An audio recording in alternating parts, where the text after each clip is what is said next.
Hey guys, what's up? In this video, I'm gonna show you how to add live wallpaper in Redmi 13C or how to add custom live wallpaper in Redmi 13C. So we have applications. As you guys know that we cannot have default setting in this mobile phone. So just go to Play Store and then search for the application Zedge wallpaper and ringtone. Then download this application and just open the application, click continue. Okay, so as you guys see, we have video wallpaper section here. Just tap on video wallpaper. Now these are the video wallpapers. So just select any wallpaper from here. I am selecting this one and then click on download. Again click on set video wallpaper. Okay, now after that just click on set wallpaper. If you want to set for home screen, so just tap home screen, and if you want for both, then click here. I am selecting home screen only. As you see, video wallpaper updated. Now go back and then double tap to see. So as you see, video wallpaper is now added. Okay, now but if you want to add customized video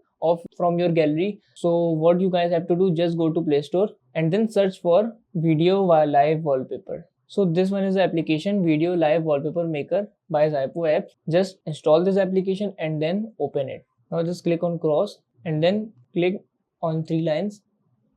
After that, on the second option, we have local videos. So click on local videos. So this is your gallery videos. Now select any video. I am selecting this one, and this application may contain some ads, so don't worry. After that, just click on set launcher wallpaper and then click set wallpaper. Setting for home screen only. That's it. Now go back, and as you guys see, the customized video is now set to my wallpaper. So that's it about the video. If this video helped you guys, kindly like the video and follow us for more tips and tricks. See you guys in next video. Take care.